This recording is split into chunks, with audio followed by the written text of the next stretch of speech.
मगर अल्लाह के कुछ ख़ास बंदे जिनके लिए कुरान ने लफ्ज़ अहले बैत इस्तेमाल किया, इन्नमा युरीदुल्लाहु लियुज़हिबा अन्कुमुर रिज्सा अहलल बैत। अहले बैत वो हैं जिनसे रिज्स दूर रहेगा, जिनसे बुराइयां दूर रहेंगी, जिनसे निजासतें दूर रहेंगी, जिनसे गंदगियां दूर रहेंगी, और जो पाक रहेंगे इस तरह से कि जो पाक रहने का हक है। तो अज़ीज़ान गिरामी, यहीं से हम में और अहले बैत में एक फ़र्क पता चलता है। हम वो हैं कि जो निजासतों के करीब हैं, बुराइयों के करीब हैं, रिज्स के करीब हैं। अहले बैत वो हैं जिनसे रिज्स दूर है, बुराइयां दूर हैं, निजासतें दूर हैं, गंदगियां दूर हैं। हम में और अहले बैत में ये फ़र्क है।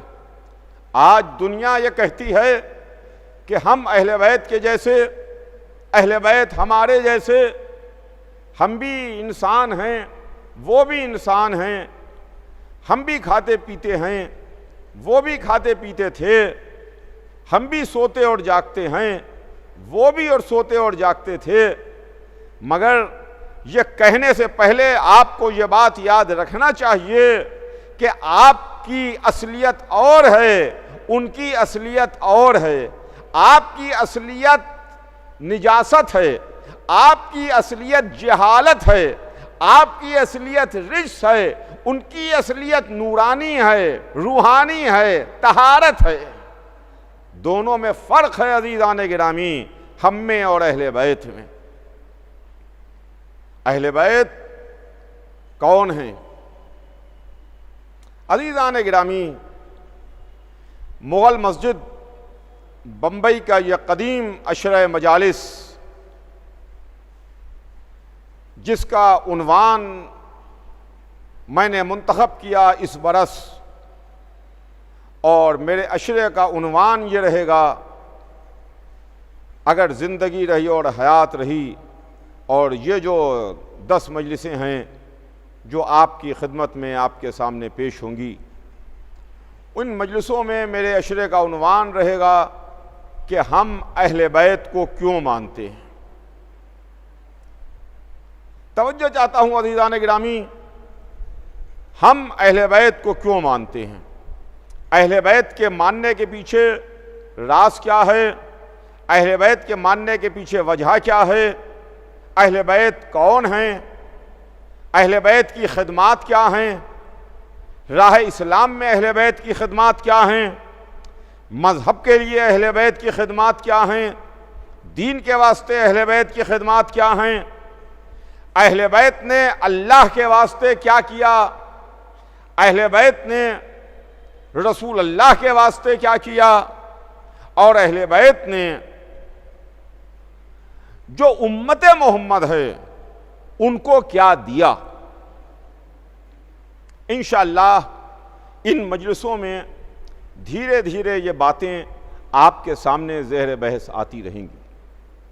लेकिन चूँकि आज पहली मजलिस है और चांद रात है, लिहाजा थोड़ी देर मैं आज पहली मजलिस में आपकी खिदमत में कुछ अर्ज़ करूं और उसके बाद अपनी बात को तमाम करूं। अज़ीज़ान गिरामी, सबसे पहले अहले बैत के सिलसिले में आज पहले दिन बात हो जाए। तहारत अहले बैत, पाकीज़गी अहले बैत, इसका ज़िक्र इंशाअल्लाह किसी मजलिस में आएगा। लेकिन आज इंशाअल्लाह आपकी खिदमत में कोशिश करूँगा कि कुछ बात अहले बैत के सिलसिले में अर्ज़ करूँ कि अहले बैत कौन है। इसलिए कि ये लफ्ज़ अहले बैत, तवज्जो चाहता हूँ अज़ीज़ान गिरामी, मैं अपनी बात को शुरू कर रहा हूँ, मेरा बयान शुरू हो रहा है। ये लफ्ज़ अहले बैत लफ्ज़ अरबी का है, ये उर्दू का लफ्ज़ नहीं है, ये अरबी लफ्ज़ है अहले बैत। सुबह से शाम तक उठते बैठते, सोते जागते, दिन और रात, मजलिस में, महफिल में, हर जगह हमारे कानों से अहले बैत का लफ्ज़ टकराता रहता है, हम लफ्ज़ अहले बैत बोलते रहते हैं। अहले बैत, अहले बैत, अहले बैत, अहले बैत, अहले बैत। चूंकि जब से हमने होश संभाला और जब से हमारी फिक्र ने बेदारी इख्तियार की, तब से हमारे जहन में ये लफ्ज़ आ रहा है, टकरा रहा है। चूंकि इतना ज़्यादा सुबह से शाम तक इस लफ्ज़ को हम सुनते रहते हैं, अहले बैत, अहले बैत, अहले बैत, कि हमारे जहन में इसका ट्रांसलेशन नहीं आता कि अहले बैत कौन हैं, अहले बैत से मुराद क्या है और अहले बैत के माने क्या हैं, मीनिंग क्या हैं अहले बैत के। तो सबसे पहले मैं आपकी खिदमत में अहले बैत के माने पेश करूं, उसके बाद बात आगे बढ़ेगी। लफ्ज़ अरबी का है। जब मैंने अहले बैत के माने डिक्शनरी में देखे तो मुझे नज़र आया कि अहल कहते हैं वालों को और बैत कहते हैं घर को। अहले बैत यानी घर वाले, अहले बैत का मतलब घर वाले। तो अहले बैत को जब हमने उर्दू में ट्रांसलेट किया तो उर्दू में अहले बैत का ट्रांसलेशन हमारे सामने आया कि घर वाले। तो चूंकि हमारी ज़बान अरबी नहीं है, उर्दू ज़बान है, और उर्दू में हमको पता चला कि घर वालों को अहले बैत कहते हैं, तो फ़ौरन हमारे जहन ने एक दूसरा सवाल पैदा किया। हमारे जहन में एक दूसरा सवाल आया और वो सवाल ये था कि घर वाले तो किसके घर वाले, किसके घर वाले, कौन है जिसके घर वालों का हुक्म दिया गया। तो मैंने तारीख से पूछा, मैंने दरियाफ्त किया, सवाल किया कि तारीख तू बता कि अहले बैत घर वाले, किसके घर वालों का जिक्र हो रहा है। मेरे घर वाले, आपके घर वाले, किसी मौलाना के घर वाले, किसी जनाब के घर वाले, किसी प्रोफेसर के घर वाले, किसी शायर के घर वाले, किसके घर वालों का जिक्र है। तो तारीख ने कहा जरा ज़बान संभाल के बात करो। घर वाले बेशक घर वाले हैं, जो भी घर है उसके रहने वालों को घर वाला कहा जाता है, मगर ये हमाशुमा, हम और आप, कोई जनाब, कोई मौलाना, कोई प्रोफेसर, कोई बहुत बड़े डॉक्टर, कोई बहुत बड़े हकीम, ये उनके घर वालों की बात नहीं है। ये जो कुरान ने लफ्ज़ अहले बैत इस्तेमाल किया, ये अहले बैत रसूल हैं। तवज्जो चाहूंगा अज़ीज़ान गिरामी, ये अहले बैत रसूल हैं। अच्छा, ये अहले बैत रसूल हैं। उनका हाँ, ये हमाशुमा की बात नहीं है, रसूल के घर वाले, रसूल के घर वाले। और एक बैत और भी है अजीजों, एक लतीफ बात है, एक बैत और भी है, और वो बैत वो है कि जिस बैत के लिए खालिक ने कहा कि बैती, मेरा घर, मेरा घर, अल्लाह ने उसको अपना घर कहा, यानी खाने काबा। इन्ना अव्वला बैती वुज़िअ लिन्नास, सबसे पहला घर जो इंसानों के वास्ते बनाया गया, इंसानों की हिदायत के वास्ते बनाया गया। तो एक घर और भी है, वो घर अल्लाह का घर है, इसलिए कि रसूल से बड़ी जो जात है वो अल्लाह की जात गिरामी है। रसूल से बुलंद जात अल्लाह की है, जो कायनात का खालिक भी है, कायनात का मालिक भी है।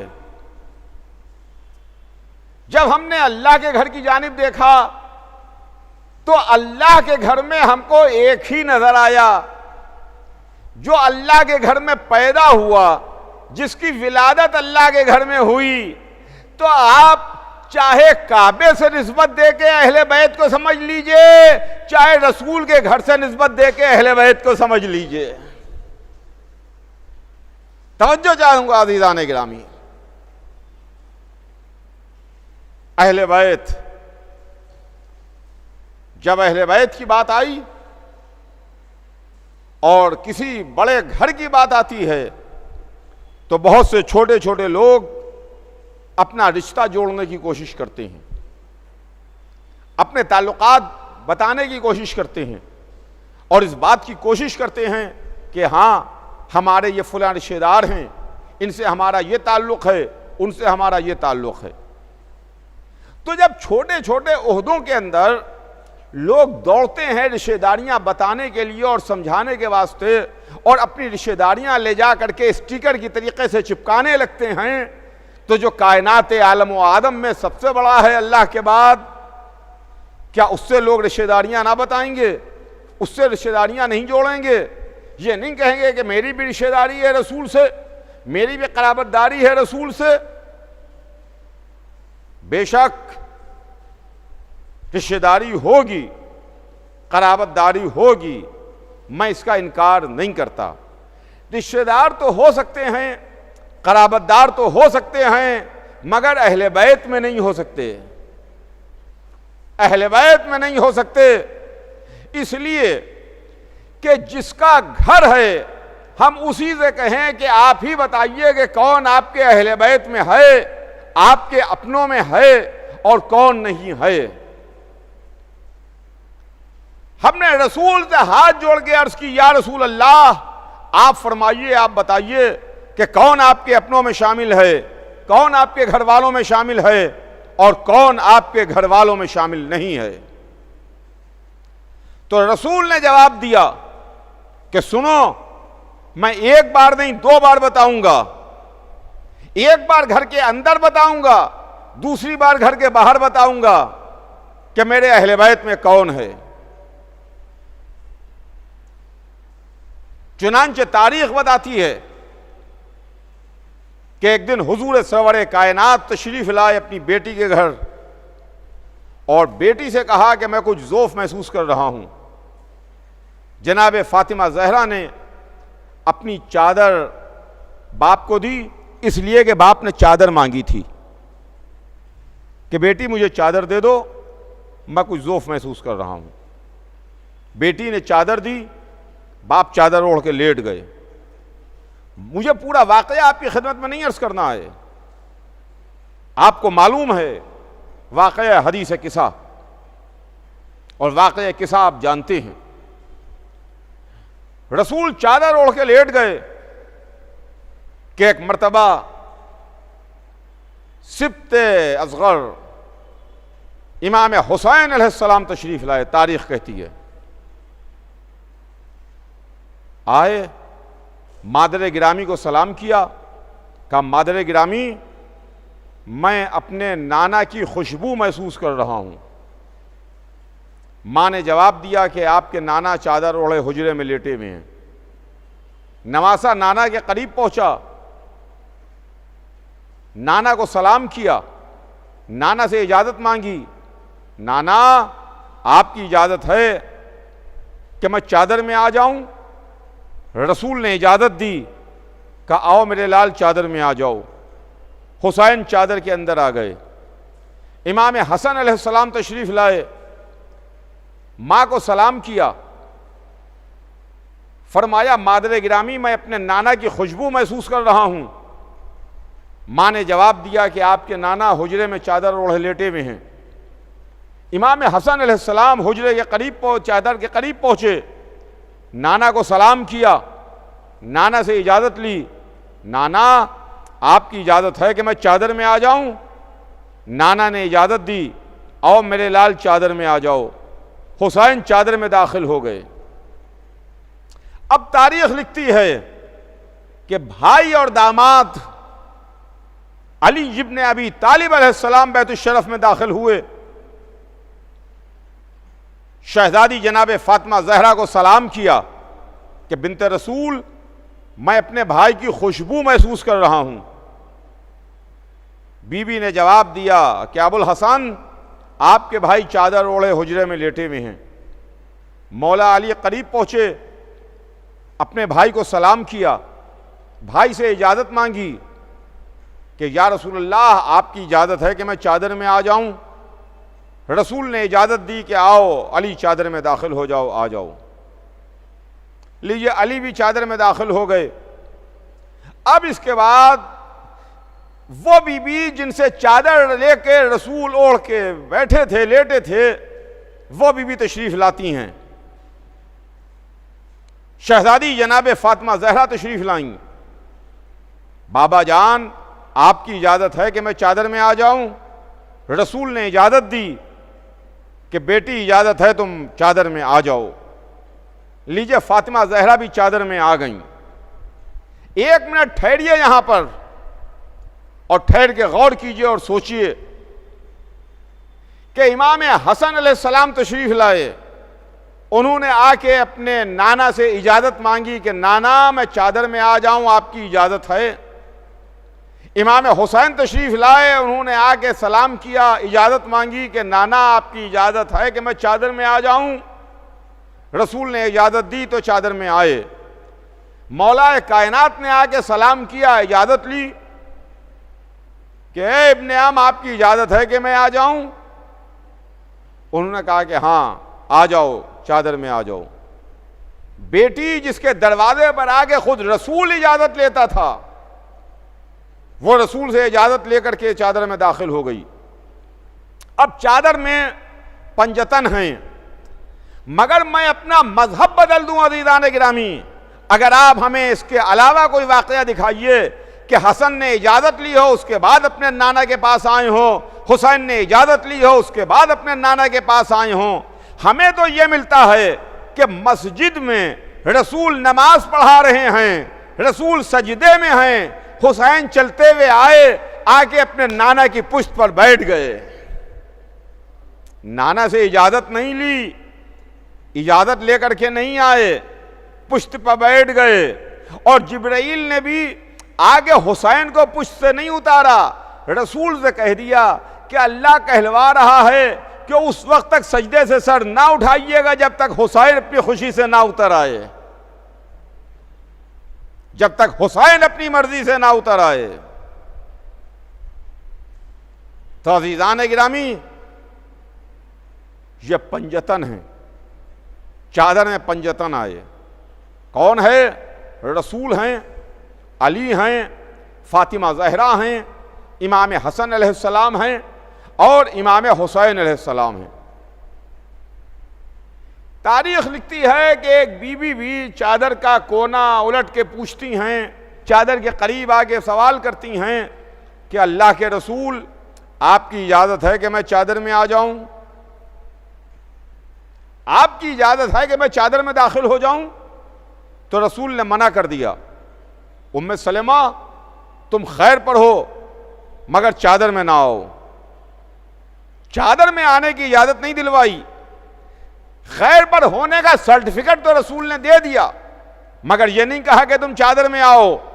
बीबी हैं, ज़ौजा हैं, अहले बैत की चाहने वाली हैं, हसन हुसैन और जनाब फातिमा और मौला अली पर अपनी जान निछावर करती हैं, मगर इनको भी रसूलुल्लाह ने चादर के अंदर आने से मना कर दिया, चादर के बाहर रोक दिया।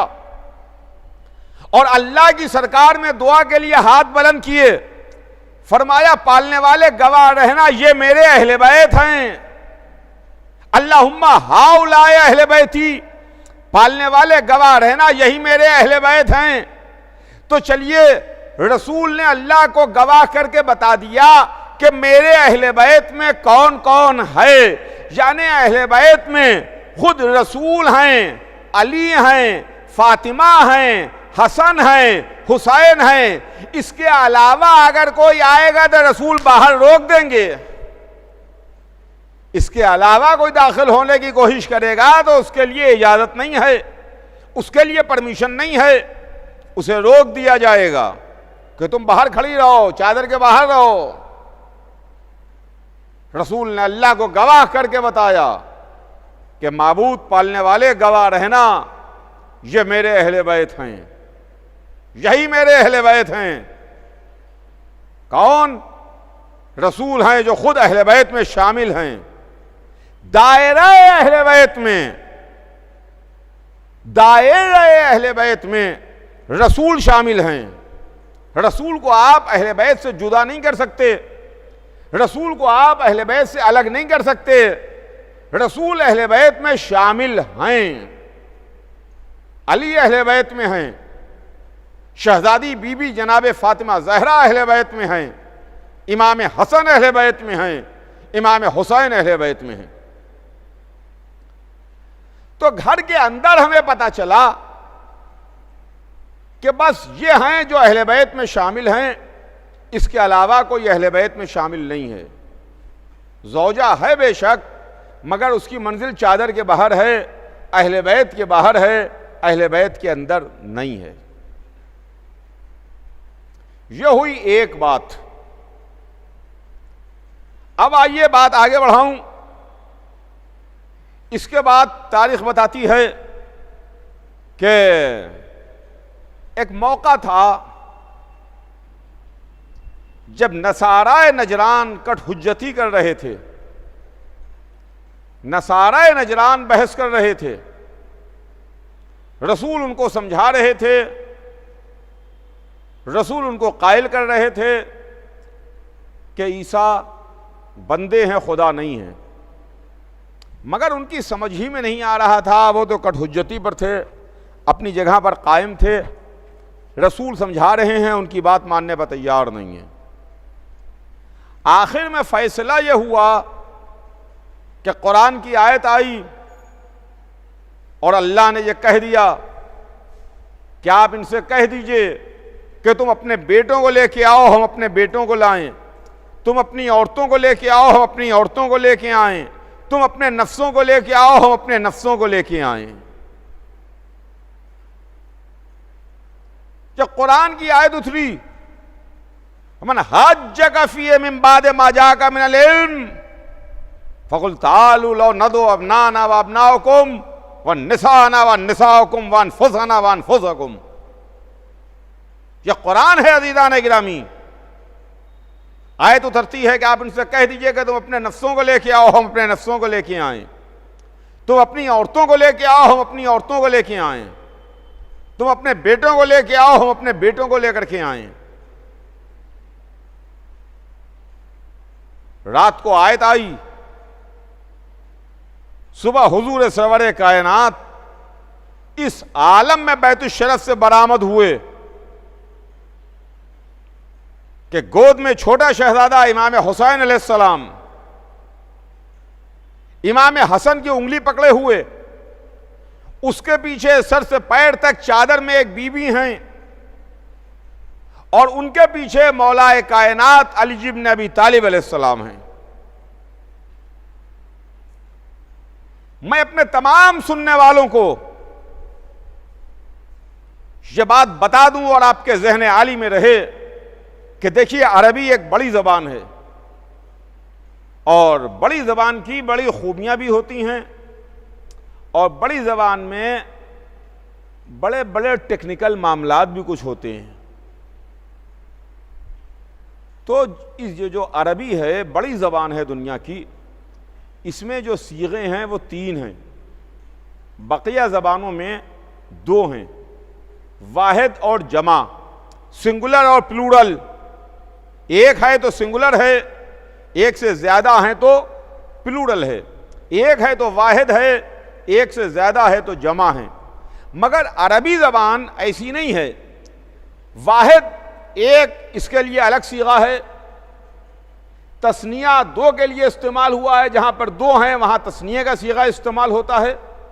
और 2 से ज़्यादा हैं, 1 वाहिद, तस्निया 2 और 2 प्लस के वास्ते जमा का सीगा है। अब 3 या 3 से ज़्यादा जितने भी हों वो जमा का सीगा। अरबी ज़बान दुनिया की बड़ी ज़बानों में है। रसूल को जो इन्विटेशन भेजा गया वो तस्निया का सीगा इस्तेमाल हो रहा है, यानी जितने भी हों आप लेके आइए। पाबंदी नहीं है कभी कभी हमारे घरों में भी इनविटेशन आता है, कभी कभी हमारे घरों से भी दावतनामे भेजे जाते हैं। किसी एक को बुलाना है तो एक का नाम लिखा जाएगा। एक साहब के 4 बेटे हैं माशाअल्लाह, अगर उनके 2 बेटों को बुलाना है तो उन 2 का नाम लिख दिया गया, और अगर सब पूरी फैमिली को बुलाना है तो विद फैमिली लिख दिया, विद फैमिली लिख दिया कि अब आपके घर में आपके बच्चों में जितने भी हों उन सबको आप लेके आइए। अब यहां पर 1, 2, 3, 4 की कैद नहीं है। 10 बच्चे हैं 10 को लेके आइए, 4 हैं 4 को लेके आइए, 2 हैं 2 को लेके आइए, 1 बच्चा है 1 को लेके आइए, आपको इख्तियार है। विद फैमिली लिख दिया गया। कुरान इनविटेशन भेज रहा है जमा के सीगे में कि जितने भी हैं उनको लेके आइए, अपने बेटों को लेके आइए, अपनी औरतों को लेके आइए, अपने नफ्सों को लेके आइए। मगर रसूल जो लेके जा रहे हैं तो औरतों के लिए रसूल वाहिद के सीगे पर अमल कर रहे हैं, एक बीबी को लेके जा रहे हैं।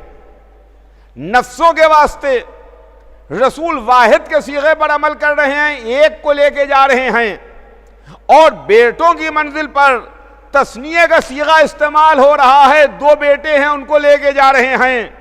यानी औरतों में, बेटों में, नफ्सों में रसूलुल्लाह ने कहीं पर जमा के सीगे की जरूरत ही ना समझी। तवज्जो चाहूंगा अज़ीज़ान गिरामी, कहीं जमा के सीगे की जरूरत ही ना पड़ी। एक बेटी, एक नफ्स, 2 बेटे। मैं हाथ जोड़ के रसूल की खिदमत में अर्ज करूं, या रसूलल्लाह, उम्मत तो आपकी और बेटियां मानता है। जो उम्मत कहती है कि आपकी 1 से ज्यादा बेटियां थीं, आप उनको क्यों ना ले गए? और भी बीवियां हैं आपकी चाहने वाली, उनको क्यों ना ले गए? एक बीबी को लेके गए, बेटी को, और भी चाहने वाले सहाबी मौजूद हैं, लेके जाइए। मगर रसूल उनको लेके ना गए, सिर्फ एक अली को लेके गए, बेटों में हसन और हुसैन को लेके गए। शायद रसूल का जवाब आए, तमीज से बात करना, यह मामला मामूली मामला नहीं है। अव्वल तो यहां पर झूठों पर खुदा की लानत देने का सवाल है कि झूठों पर खुदा की लानत भेजी जाए, लानत करी जाए। तो झूठों पर खुदा की लानत के लिए जो आएंगे तो वही आएंगे जिन्होंने कभी खुद को झूठ ना बोला हो। तवज्जो चाहूंगा अज़ीज़ान गिरामी, जिन्होंने कभी खुद को झूठ ना बोला हो, जो सच्चे हों, जो सादिक हों। पहली बात तो इससे पता चली कि जो रसूल के साथ आ रहे हैं ये ऐसे सच्चे हैं जिन्होंने कभी झूठ नहीं बोला। और दूसरी बात ये पता चली कि यही वो हैं कि जो अहले बैत रसूल में शामिल हैं। जब चादर के नीचे बात आई तो रसूल ने इन्हीं को बुलाया, जब मैदान में पहचानवाने की बात आई तो रसूल इन्हीं को लेके गए। यह हैं अहले बैत अज़ीज़ान गिरामी। इन्नमा युरीदुल्लाहु लियुज़हिबा अन्कुमुर रिज्सा अहलल बैत व यताहिरकुम तत्हीरा। अहले बैत, अल्लाह ने यह इरादा कर लिया कि आपसे हर तरह के रिज्स को दूर रखे, तमाम तरह की बुराइयों से दूर रखे और पाक रखे इस तरह से कि जो पाक रखने का हक। अज़ीज़ान गिरामी, इंशाअल्लाह इन मजलिसों में हमारे और आपके दरमियान ये तमाम बातें ज़ेर बहस आएंगी। और इस बात में असल यह है जो लफ्ज़ अहले बैत है कि हम अहले बैत को क्यों मानते हैं, अहले बैत के मानने की वजह क्या है। इसलिए कि देखिए, वो और होंगे जो रसूल को दाखिल अहले बैत नहीं मानते, लेकिन हम अल्लाह के रसूल को, सरकार ख़त्मी मर्तबत को अहले बैत में दाखिल मानते हैं। दायरा अहले बैत में रसूल अल्लाह शामिल है और अहले बैत ही वो हैं कि जिन्होंने इस्लाम को फैलाया और इस्लाम को बचाया। दीन अल्लाह का है, मज़हब अल्लाह का है, कानून अल्लाह का है, दस्तूर अल्लाह का है, भेजने वाला अल्लाह है। अल्लाह ने दीन भेजा तो अल्लाह ने न किसी गैर के ज़रिए से दीन भेजा है, न किसी गैर के ज़रिए से दीन की हिफाजत की है। अल्लाह ने भेजने के वास्ते भी अपने ही यहाँ से मुंतखब करके लोगों को भेजा जो अल्लाह का दीन लेके आए, और दीन की हिफाजत के लिए भी दुनिया वालों की ज़रूरत नहीं पड़ी, उधर से भेजा जिन्होंने आके अल्लाह के दीन की हिफाजत की है। इसीलिए तो जिब्राइल उधर से कसीदा पढ़ते हुए आए, ला फता इल्ला अली, ला सैफ इल्ला जुल्फ़िकार। कोई जवान नहीं है सिवाय अली के और कोई तलवार नहीं है सिवाय जुल्फ़िकार के। दीन के लाने वाले भी अहले बैत, इसलिए कि रसूल अहले बैत में हैं। मेरे इस जुमले से आप गलत मतलब ना निकालिएगा। दीन के लाने वाले रसूल हैं जो अहले बैत में हैं और दीन के बचाने वाले अहले बैत हैं। रसूल इस्लाम को पहुंचा के दुनिया से सिधारे तो मौलाए कायनात अली ने इस्लाम को बचाया। रसूल के बाद अली ने इस्लाम की हिफाजत की। सन 11 हिजरी से सन 40 हिजरी तक, सन 11 हिजरी से सन 40 हिजरी तक अली ने इस्लाम को फैलाया भी है, इस्लाम को बचाया भी है। मगर कभी खामोश रह के दीन को बचाया, कभी तलवार खींच के मजहब की हिफाजत की, कभी घर के अंदर बैठ के इस्लाम की हिफाजत की, कभी मैदान में निकल के अली ने इस्लाम की हिफाजत की है। और जब अली दुनिया से सिधारे तो यह कहते हुए तशरीफ ले गए, फुस्तो बे रब्बिल काबा, काबे की कसम मैं कामयाब जा रहा हूं, काबे की कसम मैं कामयाब जा रहा हूं। हाँ हाँ या अली, आप कामयाब क्यों ना होंगे, आपने दीन को फैलाया भी है, दीन के बचाने के लिए अपनी नस्ल राय खुदा में छोड़ दी है। अज़ीज़ान गिरामी, लेकिन अभी भी दीन को ख़तरा था, अभी भी इस्लाम पर ख़तरे के बादल मंडला रहे थे। मगर जब दीन की हिफाजत की बात आई तो कभी हसन ने सुलह करके दीन को बचाया और उसके बाद हुसैन ने जिहाद करके दीन को बचाया। हुसैन ने करबला में तलवार चला के इस्लाम को बचाया। अजीज़ों, मुहर्रम का आगाज़ हो गया। आज चांद रात है। साल भर जिन दिनों का इंतज़ार रहता था वो अय्याम आ गए, इसलिए कि हमारी तो खिलकत ही रोने और रुलाने के वास्ते हुई है। हम पैदा ही इसलिए हुए कि हम हुसैन का ज़िक्र करें, हुसैन पर गिरिया करें, हुसैन पर मातम करें, हुसैन पर मजलिस करें, हुसैन के लिए सफ़े आज़ा बिछाएं जहाँ पर हुसैन का मातम हो। अजीज़ों, मुहर्रम का आगाज़ हो गया। बेशक मुल्क भी याद मनाते हैं, उन लोगों की याद मुल्क मनाते हैं जिन्होंने मुल्क को आज़ाद कराने के वास्ते अपनी कुर्बानियाँ दी हैं। वो कौमें भी अपने लोगों की और अपने बुज़ुर्गों की याद मनाती हैं जिन्होंने उन कौमों को बचाने के वास्ते अपनी जानें कुर्बान की हैं। दुनिया का कोई भी मज़हब हो, कोई भी ज़बान हो, कोई भी फ़िरक़ा हो, कोई भी इलाक़ा हो, चाहे वो मुल्क हो, चाहे वो कौमें हों, चाहे वो मज़ाहिब हों, वो अपने अपने उन बुज़ुर्गों की याद मनाते हैं कि जिन्होंने मज़हब के लिए, मुल्क के लिए, इलाक़े के लिए, ज़बान के लिए, रंग व नस्ल के लिए अपनी क़ुरबानी दी है। ये मुहर्रम भी एक क़ुरबानी की यादगार है। यह मुहर्रम भी एक क़ुरबानी की यादगार है अजीज़ों।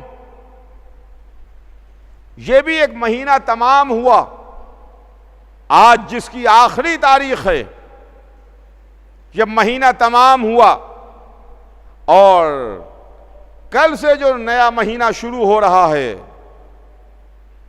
जिसकी कल पहली है, चांद रात है आज, यह महीना, ये दोनों महीने कुर्बानियों की यादगार हैं। यानी ज़िलहिज का महीना जिसकी आज आखिरी तारीख है और मुहर्रम का महीना जिसकी कल पहली तारीख है, ये दोनों महीने दो कुर्बानियों को याद दिलाते हैं।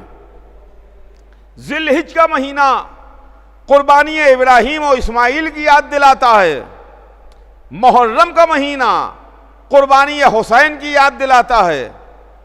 ज़िलहिज का महीना याद दिलाता है कि कोई नबीज़ादे के गर्दन से छुरी पलट गई। मुहर्रम का महीना याद दिलाता है कि नबीज़ादे की गर्दन पर छुरी चल गई। ज़िलहिज में हाजी जाते हैं, खाने काबा जाते हैं, मक्के जाते हैं, हज करने के लिए जाते हैं, सफ़ेद रंग का लिबास ओढ़ते हैं, पहनते हैं, लिबास एहराम, उस खुशी में कि नबीज़ादा बचा है। मुहर्रम में हम काले कपड़े पहनते हैं, मजलिस करते हैं, सियापोश होते हैं, फर्श अज़ा बिछाते हैं, आंखों से आंसू जारी होते हैं, इसलिए कि नबीज़ादा शहीद हुआ है। वो छोटे नबी इब्राहीम का बेटा था जिसकी कुर्बानी नातमाम कुर्बानी है, और वो बड़े नबी मोहम्मद मुस्तफ़ा का बेटा था जिसकी कुर्बानी बड़ी अजीम कुर्बानी है, जिसको कहा गया कि वह फदह ना हो बे ज़िब्ह अजीम, हमने इसको ज़िब्ह अजीम में बदल दिया। कुर्बानी हुसैन ज़िब्ह अजीम है। अजीज़ों, हम उसी की याद मनाने के लिए जमा हुए जिसने डूबती हुई इस्लाम की कश्ती को बचा लिया। इसलिए कि अगर हुसैन ना होते, अगर हुसैन की मजलिस ना होती, अगर हुसैन की अज़ादारी ना होती, अगर हुसैन के नाम पर आया हुआ मजमा ना होता, तो यकीन मानिए आप, इस्लाम की जो खूबसूरत इमारत है यह कब की बोसीदा और पुरानी होकर खत्म हो चुकी होती, कब की पुरानी हो चुकी होती। बेहतरीन कसर बनवाया आपने, बेहतरीन महल बनवाया आपने, बेहतरीन विला बनवाया आपने, मगर वो महल, वो कसर, वो पैलेस, वो विला, ठीक है आज तो बहुत अच्छा लग रहा है, बेहतरीन है, रंग रोगन भी है, डेंटिंग पेंटिंग भी है, घर चमक रहा है, जगजग जगजग कर रहा है। लेकिन अगर इसी घर को आप इसी तरह छोड़ दीजिए तो 10-20 वर्ष के बाद, 150 वर्ष के बाद यही घर देखने को दिल नहीं चाहेगा। वो दीवारें जो जगमगा रही थीं, वो घर जो जगजग कर रहा था,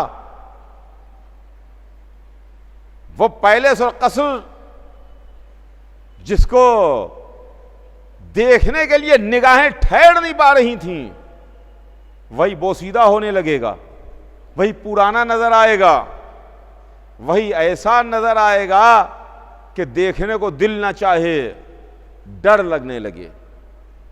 लेकिन अगर हर साल उस इमारत की देख रेख होती रहे, हर साल उस इमारत पर वाइट वॉशिंग होती रहे, हर साल उस इमारत की पुताई होती रहे, हर साल उस इमारत की देखभाल होती रहे, तो यकीन मानिए हमेशा वो पैलेस, वो कसर नया नज़र आएगा, पुराना नज़र नहीं आएगा। इस्लाम एक बेहतरीन इमारत का नाम है, एक बेहतरीन कसर का नाम है, एक बेहतरीन विला है, एक बेहतरीन महल है। मगर यह बेहतरीन कसर खंडर में तब्दील हो जाता अगर हुसैन ना होते। कब का इस्लाम भुला दिया गया होता अगर करबला ना होती। मजहब पर कब की गर्द पड़ चुकी होती अगर मोहम्मद का नवासा ना होता, जिसने अपनी कुर्बानी देके सुबह क़यामत तक के वास्ते इस्लाम की इस तरह से हिफाजत कर दी कि जब भी देखोगे, जिस ज़माने में देखोगे, जिस हालात में देखोगे, इस्लाम का कसर जगमगाता और चमचमाता हुआ नजर आएगा। यह हुसैन की कुर्बानी है, जहां पर इस्लाम के शैदाई मुसलमान जमा होते हैं और उस अजीम हस्ती की याद मनाते हैं, उसका जिक्र करते हैं कि जिसने करबला की दोपहर में इस्लाम को बचा लिया।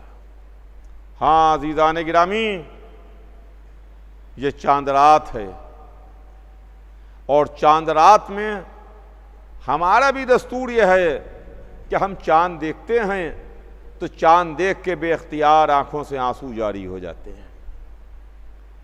और ये दर्स व सबक हमने आले मोहम्मद से सीखा, ये दर्स व सबक हमने अहले बैत से हासिल किया, इसलिए कि हमारे इमामों का और आइम्मा का दस्तूर ये था कि जब वो मुहर्रम का चांद फलक पर देखते थे तो बेख्तियार आंखों से आंसू जारी होते थे। घर में सफ़े अज़ा बिछा दी जाती थी, घर में नाम हुसैन बरपा होता था, मजलिस होती थी, गिरिया होता था, अज़ादारी होती थी, हुसैन के मसाइब बयान किए जाते थे। यह हमारे आइम्मा और इमामों का दस्तूर रहा। चुनांचे इसी सिलसिले में हमारे 8वें इमाम का वाक़या बड़ा मशहूर है, जो हर साल आज चांद रात की मजलिस में पढ़ा जाता है। हर साल उस वाक़े की याद दिलाई जाती है। यूं तो चौथे इमाम से लेकर 11वें इमाम तक, शहादत हुसैन के बाद चौथे इमाम से लेकर 11वें इमाम तक हर इमाम ने जब भी मुहर्रम का चांद देखा, गिरिया किया, आंसू बहाए, सफ़े अज़ा बिछी, मजलिस हुई, नौ मातम हुआ, नौखानी हुई, मरसिये पढ़े गए, अज़ादारी हुई। और आज हमारा आखिरी इमाम जो साकिन गैबत है, यकीनन वो हिजाब गैब में अपने जद पर आंसू बहा रहा होगा। ए आका, ए हजरत वली असर, ए साकिन गैबत, ए मुंतकिम खून हुसैन, हम आपकी खिदमत में ताज़ियत पेश करते हैं। चाहने वालों की ताज़ियत कबूल फरमाइए, चाहने वालों का पुरसा कबूल फरमाइए। आका, आपके जद का ज़माना आ गया, आपके जद के गम का ज़माना आ गया, हमारे घरों में सफ़े अज़ा बिछा दी गई। आका, अपने जद का पुरसा कबूल कीजिए, उस भरे घर का पुरसा कबूल कीजिए जो भरा घर करबला की एक दोपहर में लुट गया। हाँ अज़ीज़ान गिरामी, तारीख लिखती है कि हमारे 8वें इमाम, इमाम अली रज़ा अलैहिस्सलाम, इनकी खिदमत में जनाब देबिल हाजिर हुए। देबिल खुदाई हाथ जोड़ के बैठ गए, गिरिया करने लगे, आंसू बहाने लगे, इसलिए कि मुहर्रम का चांद फलक पर देख के आए थे। इमाम की खिदमत में ताज़ियत देने के लिए आए, पुरसा देने के वास्ते आए, आंसू बहा रहे हैं कि एक मर्तबा इमाम ने देबिल को देखा और फरमाया, देबिल तुम तो हमारे नासिर हो, तुम तो हमारे मद्दाह हो, देबिल तुम तो हमारे चाहने वाले हो, देबिल मुहर्रम का चांद फलक पर नमूदार हो गया, मगर तुमने हमारे जद की शान में मरसिया नहीं कहा। तुमने हमारे जद की शान में मरसिया नहीं कहा। तो उन्होंने हाथ जोड़े और हाथ जोड़ के कहा कि आका फर्जंद रसूल, ऐसा मुमकिन ही नहीं है, ऐसा हो ही नहीं सकता कि मुहर्रम का चांद फलक पर नमूदार हो जाए और मैं आपके जद की शान में मरसिया ना कहूं। इमाम ने दुआ दी, मरहबा या देबिल, मेबिल तुम्हारा शुमार हमारे चाहने वालों में हो। लीजिए, सफ़े अज़ा बिछी, कुर्सी लाके रखी गई, पर्दा आवेज़ा किया गया, पर्दे के पीछे सैदानियां जमा हुई। इधर इमाम तशरीफ फरमा हैं, इमाम के चाहने वाले शिया मौजूद हैं और इमाम ने देबिल को हुक्म दिया कि देबिल जाओ, मिंबर पर जाओ, कुर्सी पर जाओ और जाके मरसिया पढ़ो। देबिल मिंबर पर आए और देबिल ने मरसिया शुरू किया। देबिल का मरसिया तारीख के सीने में मौजूद है, जिसका दिल चाहे उठा के देख ले और पढ़ ले। देबिल ने मरसिया शुरू किया, ए बीबी, ए आलमीन की सरदार, औरतों की बीबी, आइए तशरीफ लाइए, खातून जन्नत, आके देखिए आसमान इज्जत के सितारे कहां कहां बिखरे हुए नजर आ रहे हैं। ये आफताब कहां कहां आराम कर रहे हैं। कोई नजफ में सो रहा है, कोई मदीने में आराम कर रहा है, कोई काज़मैन में सो रहा है। देबिल मरसिया पढ़ रहे हैं, गिरिया हो रहा है, चाहने वाले आंसू बहा रहे हैं। देबिल ने मरसिया तमाम किया, देबिल का मरसिया खत्म हुआ तो इमाम ने देबिल से कहा, देबिल इस मरसिये में मेरी तरफ से एक शेर का इजाफा कर लो। देबिल ने हाथ जोड़े, कहा फर्जंद रसूल हुक्म दीजिए, आप क्या शेर है। तो इमाम ने एक शेर पढ़ा, कहा देबिल ये शेर है, मेरी तरफ से बढ़ा लो। उस शेर का मतलब ये था कि कोई करबला में सो रहा है, कोई काज़मैन में आराम कर रहा है, कोई मदीने में सो रहा है, कोई नजफ में आराम कर रहा है और कोई इन सबसे दूर सरजमीन तूस पर आराम कर रहा है, सरजमीन तूस पर सो रहा है। लीजिए, देबिल ने पढ़ तो दिया मरसिये में वो शेर, लेकिन हाथ जोड़ के इमाम से अर्ज की, आका मैं तो आपके घराने का पुराना खादिम हूं, मैं तो आपके घर का पुराना मद्दा हूं। ए मौला, मुझे नहीं मालूम कि सरजमीन तूस पर आपके घर के कौन से बुजुर्ग आराम कर रहे हैं, तूस में कौन सो रहा है, मैं नहीं जानता।